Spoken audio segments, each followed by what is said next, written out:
Hello viewers, আশা করি সকলে ভালো আছেন। আজকে আমি আপনাদের দেখাবো কিভাবে আপনারা গুগল অ্যানালিটিক্স 4 গুগল ট্যাগ ম্যানেজারের সাথে কিভাবে কানেক্ট করবেন। হ্যাঁ, আপনারা আগের ভিডিওতে দেখেছেন কিভাবে Google tag manager account create করতে হয় এবং সেটা ওয়েবসাইটে কিভাবে ইনস্টল করতে হয়। তো আজকে আমি দেখাবো কিভাবে গুগল অ্যানালিটিক্স গুগল মানে এই ওয়ার্ডপ্রেস ওয়েবসাইটে সেট না করেও গুগল ট্যাগ ম্যানেজারের সাথে কানেক্ট করে কিভাবে আপনারা অ্যানালাইটিক্স সেট আপ করবেন, অ্যানালাইটিক্সের রেজাল্ট দেখবেন। তো এখন যেহেতু আগে আমার গুগল অ্যানালাইটিক্স অ্যাকাউন্ট ক্রিয়েট করা আছে, যদি আপনাদের ক্রিয়েট করা না থাকে সেক্ষেত্রে আপনারা ক্রিয়েট করে নেবেন। মনে রাখবেন আমি এখন দেখাচ্ছি গুগল অ্যানালাইটিক্স 4। হ্যাঁ, এই জন্য আপনাকে যেতে হবে অ্যাডমিনে। গুগল অ্যানালাইটিক্স আসবেন, অ্যানালাইটিক্স আসার পর অ্যাডমিনে যেতে হবে। অ্যাডমিনে যাওয়ার পর আপনি এখানে অনেকগুলো অ্যাকাউন্ট থাকবে। হ্যাঁ, আপনি যে অ্যাকাউন্টে যাবেন, এই যে এখানে 4 আছে, যে অ্যাকাউন্টে যাবেন সেই অ্যাকাউন্ট থেকে এখানে আপনার যেতে হবে ডাটা স্ট্রিমস। হ্যাঁ, এখানে আসবেন, এখানে আসার পর এখানে ক্লিক করবেন, যেটা গুগল অ্যানালিটিক্স 4 ক্রিয়েট করা আছে আগে। এখান থেকে যে মেজারমেন্ট যে আইডিটা আছে এই আইডিটা কপি করবেন। হ্যাঁ, মূলত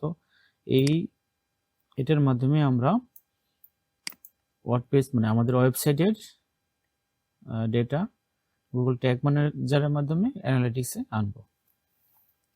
তো আমরা এখন গুগল ট্যাগ ম্যানেজারে যাই। এখানে আসার পর দেখেন যে গুগল ট্যাগ ম্যানেজারের অ্যাকাউন্ট simpletext.co.uk। ওকে, তো এখানে সেট আপ করা নাই, এই জন্য আমাদেরকে এই ট্যাগের মাধ্যমে অ্যাড করতে হবে, কানেক্ট করতে হবে গুগল অ্যানালিটিক্স। তো আমরা এখানে আসি, নিউতে ক্লিক করি। নিউতে ক্লিক করার পর মেজারমেন্ট আইডিটা এখানে লিখি মনে রাখার সুবিধার্থে, অথবা আপনি লিখতে পারেন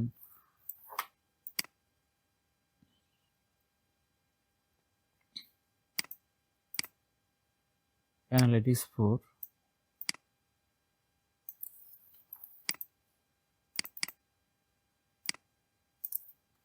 অ্যানালিটিক্স 4। হ্যাঁ, এরপরে এখানে ক্লিক করেন। এখানে ক্লিক করার পর আপনারা এই গুগল ট্যাগ এখানে ক্লিক করেও কানেক্ট করতে পারেন, অথবা যে গুগল অ্যানালিটিক্স লেখা আছে এখান থেকেও আসতে পারেন।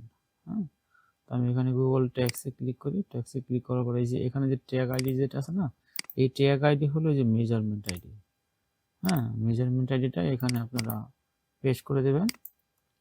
পেস্ট করে দেওয়ার পর এখানে যে ট্রিগারিং যেটা, ট্রিগারিং আসার পর আমি অল পেজ দেব, অথবা আপনারা এটাও দিতে পারেন। হ্যাঁ, আমি অল পেজটা দেব। অল পেজ দেওয়ার পর এখানে সেভ করে দেব। সেভ করে দেব। সেভ করে দেওয়ার পর আমি একটু প্রিভিউতে যাই। হ্যাঁ, প্রিভিউতে গেলে বুঝতে পারবো আমার এই ওয়েবসাইটের সাথে গুগল অ্যানালিটিক্স কানেক্ট হয়েছে কিনা। কানেক্টে ক্লিক করি। কানেক্টিং, হ্যাঁ কানেক্টেড। দেখেন এখানে এই দেখেন এই যে আমার ইয়েটা গুগল ট্যাগ যেটা সেটা কানেক্ট হয়ে গেছে। এই যে দেখেন টিটিএন, এই দেখেন এই যে মেজারমেন্ট আইডি চলে আসছে না, এখানে মেজারমেন্ট আইডি যে ট্যাগ মেজারমেন্ট আইডি চলে আসছে। পেজ ভিউ এখানে হিটস হয়েছে। তো এই যে এটা হলো আপনার গুগল ট্যাগ ম্যানেজার আর কি। তো এখানে গুগল অ্যানালিটিক্স 4 যেটা, এটাও ট্যাগটা ফায়ার হয়েছে। অ্যানালিটিক্স 4 কোনটা দেখেন, অ্যানালিটিক্স 4 হলো এই যেটা, এই ট্যাগটা ফায়ার হয়েছে। আবার এই যে এখানে আসার পর যেটা পেজ ভিউ যেটা আমরা দিছিলাম, পেজ ভিউ কোনটা দেখাই, এই যে অল পেজ ভিউ দিছি না, পেজ ভিউ হলে এখানে ফায়ার হবে আর কি, পেজ ভিউ হয়েছে।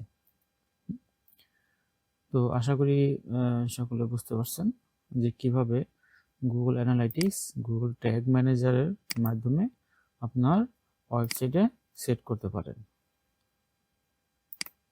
আরেকভাবে আপনারা চেক করতে পারেন গুগল অ্যানালিটিক্সের সেটা আছে কিনা আপনার ওয়েবসাইটে। সেটা হলো, আমি ওয়েবসাইটে যাই,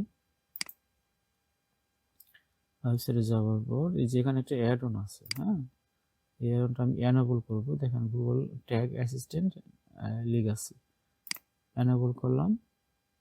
এনেবল করার পর রিলোড দিই আমি।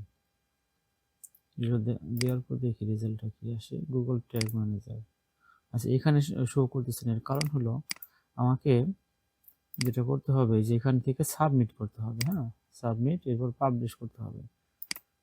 এখানে আমি করব,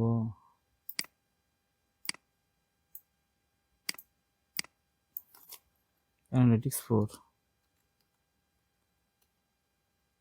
GA4 দিলে হবে। GA4 লেখার পর আপনারা যাই সিলেক্ট করতে পারেন, এরপর পাবলিশ দেন। পাবলিশ দেওয়ার পর এরপর এখানে আসেন, রিলোড দেন। দেখেন এই যে এখানে চলে আসছে গুগল সাইট ট্যাগ, হ্যাঁ।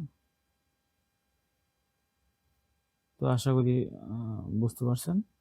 যদি কোনো কোশ্চেন থাকে অবশ্যই ভিডিওর নিচে কমেন্ট করবেন, অথবা আমার ফেসবুক প্রোফাইল দেওয়া থাকবে, সেখানে মেসেজ করতে পারেন। ধন্যবাদ সকলকে, ভালো থাকবেন।